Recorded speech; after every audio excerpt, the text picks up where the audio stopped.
Sir నేను ఒక మాట, మీరు శాంతి చర్చల కమిటీ వైస్ చైర్మన్గా ఉన్నారు. గత ప్రభుత్వాలను ఒకసారి మనం చూద్దాం. చర్చలకు పిలిచి ఎన్కౌంటర్ చేసిన దాఖలాలు లేవా? కోకోలో ఎక్కడ కూడా వాళ్ళు వెళ్ళిపోయిన తరుణంలో కానీ లేకపోతే వాళ్ళు ఇప్పుడు కాదు అంటే ఇప్పుడు అది ఎట్లా జరిగింది ఏంటంటే ప్రతినిధులు వచ్చినప్పుడు ఎన్కౌంటర్ ఎప్పుడు చేయలేదు. ప్రతినిధులు వెళ్ళిపోయిన తర్వాత మళ్ళీ తిరిగి కోంబింగ్ ఎన్కౌంటర్లు అనేవి కొనసాగినాయి. ఇప్పుడు ఉదాహరణకు జనశక్తి నాయకుడు రియాజు చాలా అతి కొద్ది కాలం లోపల చంపేశారు. రియాజ్ను పట్టుకుని కూడా చంపేశారు. కానీ ఆ తర్వాత ఇప్పుడు నల్లమల్ల అంటే మావోయిస్టు పార్టీకి సంబంధించిన దాంట్లో బట్టి కూడా అనేక దాడులు జరిగినాయి. నల్లమల్ల జరిగినాయి, ఇక్కడ తెలంగాణలో జరిగినాయి, కరీంనగర్లో జరిగినాయి. చాలామంది చనిపోయినరు. అంటే ముందే ఈ చర్చలకు సంబంధించిన దాంట్లోపట ప్రభుత్వ వ్యవస్థ బలమైంది కాబట్టి, ఇంటెలిజెన్స్ వ్యవస్థ బలమైంది కాబట్టి వాళ్ళు అన్ని వివరాలు సేకరించుకొని వెంటనే దాడి చేశారు. చర్చలు ఎందుకు పెట్టాలి? మీ మీద ఇప్పుడు ఒక మావోయిస్ట్ ఉన్నారు, వాళ్ళపై రివార్డు ఉంది ఆల్రెడీ. వాళ్ళు ఆల్రెడీ అనేక తప్పిదాలలో చట్టం ప్రకారం వాళ్ళ మీద కేసులు నమోదైనాయి. వాళ్ళతో చర్చలు పెట్టి వాళ్ళను ఆల్రెడీ ప్రజా జీవితంలోకి రండి, జనజీవితంలో కలవండి, జనజీవన స్రవంతిలో కలవమండి ఆల్రెడీ పిలుపునిచ్చిన పరిస్థితి. ఇంకా చర్చలు పెట్టాల్సిన అవసరం ఏందని ప్రభుత్వాల వాదన కూడా కొనసాగుతుంది.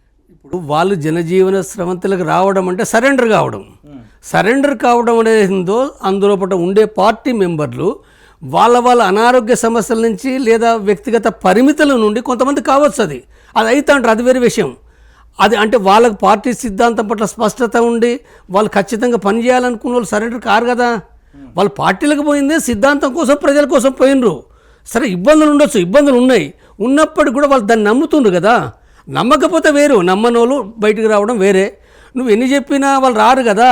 ఎవరికైతే సిద్ధాంతం పట్ల ఇది సరైనది కాదనుకున్నప్పుడు లేకపోతే ఇతర సమస్యలు ఎదుర్కొన్నప్పుడు అప్పుడు ప్రభుత్వం ఏదైతే సరెండర్ అనే విధానం ఏదో అది ఆకర్షించబడి కొంతమంది వస్తారు. నిజమే, సరైనదే. కానీ సరెండర్ అని పెట్టిన కాబట్టి పార్టీ మొత్తం వస్తారనేది భ్రమ, అది జరగదు. కాబట్టి ఏం జరగాలి?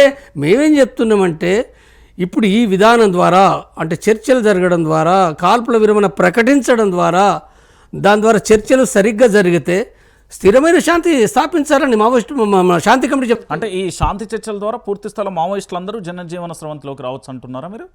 ప్రజా జీవితంలోకి వస్తారు. అంటే ఒక విశాల ప్రజా జీవితం లోపలికి రావడము అంటే ఆయుధాలు విసర్జన చేసి వాళ్ళు బయటికి రావడం, అట్లయితేనే కదా మరి శాశ్వతం కాకుండా 4 నెలలు వచ్చేసి మళ్ళీ పోయి యుద్ధం చేస్తారా? అంటే పూర్తి స్థలం మావోయిస్టులు అందరూ ఎక్కడా కూడా లేకుండా అంటే పార్టీ నిర్ణయం తీసుకున్నప్పుడు అదే జరగాలి కదా. పార్టీ కనుక సరిగ్గా అంటే వాళ్ళు ఆమోదించే విధంగా డిమాండ్స్ నెరవేరితే, ఇక్కడ ప్రజాస్వామికవాదులు, శాంతి కమిటీ వీళ్ళందరూ కూడా దాన్ని ఆమోదిస్తే, ప్రభుత్వానికి సరిగ్గా అంటే వాళ్ళకు కూడా అదే ఒక ఆమోదం యోగ్యం అయితే అప్పుడు వాళ్ళు బయటికి రావడానికి అవకాశం ఉంటుంది. బయటికి మావోయిస్టుల డిమాండ్లు ఏముంటాయి? అసలు ఏముంటాయి? వాళ్ళకి సొంత కోరికలు ఏముంటాయి? ప్రజా సమస్యలు ఏముంటాయి కదా. ప్రజా సమస్యలు అంటే అనేకంగా ఉంటాయి. ఆదివాసీ సమస్యలు ఉన్నాయి. ఆదివాసీ సమస్యలకు సంబంధించిన 5th షెడ్యూల్ సంబంధించిన అమలు జరపాలని ఉండొచ్చు, లేకపోతే 1/70 అమలు జరపాలని ఉండొచ్చు. ఆదివాసులు ఉంటాయి, లేదా ఇక్కడ భూముల సమస్యలు ఉన్నాయి. అనేకమైన సమస్యలు వాళ్ళు ఏం పెడతారు అనేది ఇప్పుడు నేను దండకం చదవలేను, వాళ్ళు పెట్టే విషయాలు నేను చెప్పలేను. కానీ కొన్ని విషయాలు వాళ్ళు రాజ్యాధికారం అడగరు కదా. రాజ్యాధికారం అడిగితే ఎవరు ఇచ్చటోళ్ళు లేరు కదా.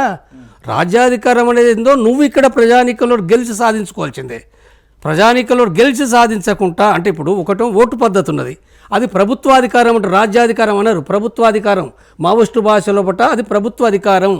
ఎమ్మెల్యేగా ఎంపీలుగా గెలిచి ఎక్కడికి వస్తున్నావు? నువ్వు ప్రభుత్వం లోపలికి అధికారంలోకి వస్తావు.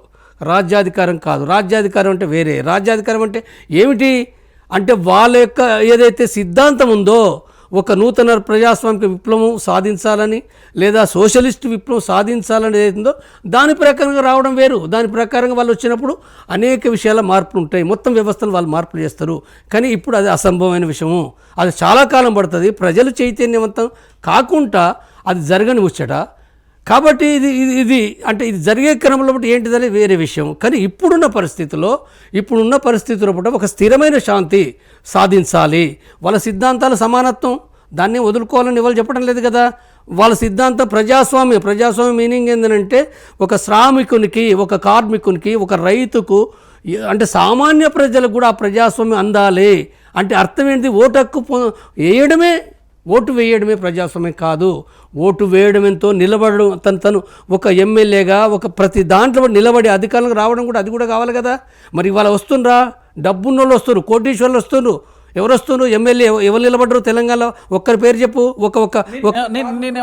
నేనేమంటున్నా సార్ అంటే మాజీ మావోయిస్టుల పేరు చెప్పి లేదా మాజీ మావోయిస్ట్ నేను దళంలో పనిచేశానని వచ్చే ఎమ్మెల్యేలు అయిన వాళ్ళు కూడా చాలామంది ఉన్నారు కదా, వాళ్ళు ఏ సిద్ధాంతాల కోసం పనిచేస్తున్నారు?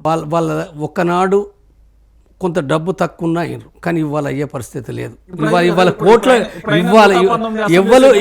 ప్రతి వాళ్ళు కోట్ల ఖర్చు పెడుతున్నారు. ఇప్పుడు తెలంగాణలో పట ఎవరైతే వాళ్ళ ఆదివాసీలు కావచ్చు, దళితులు కావచ్చు, బీసీలు కావచ్చు, కులం ఏదని కాదు, కులం ఏదైనప్పటికీ డబ్బున్నోడు మాత్రమే ఎమ్మెల్యే కాగలుగుతాడు. ఒక ఎమ్మెల్యే తెలంగాణ లోపల మినిమంగా 50 కోట్ల పైగా పెట్టారు మినిమం. ఎక్కడన్నా అంటే ఒక రిజర్వేషన్ ఉన్న నియోజకవర్గాల్లో కూడా తక్కువ ఉండొచ్చు, 30 ఉండొచ్చు. అంటే దానికి అనేక కారణాలు ఉంటాయి. కానీ అంటే కోట్లలో ఖర్చు పెట్టాలి. మరి కోట్లలో ఖర్చు పెట్టాలంటే ఎవరు పెట్టగలుగుతారు? ఇప్పుడు నువ్వు నీ దగ్గర ఎన్ని కోట్లు ఉన్నాయి? నువ్వు ఒక సామాన్య మానవుని, నీ దగ్గర ఎన్ని కోట్లు ఉంటాయి? పెట్టగలుగుతావా 30 కోట్లు? ఏ కార్మికుడు పెట్టగలుగుతాడా? ఏ రైతు పెట్టగలుగుతాడా? తనకున్న భూమి కావచ్చు, ఇతర ఆస్తి కావచ్చు, ఉద్యోగం కావచ్చు, ఎవరికి ఉంటాయి?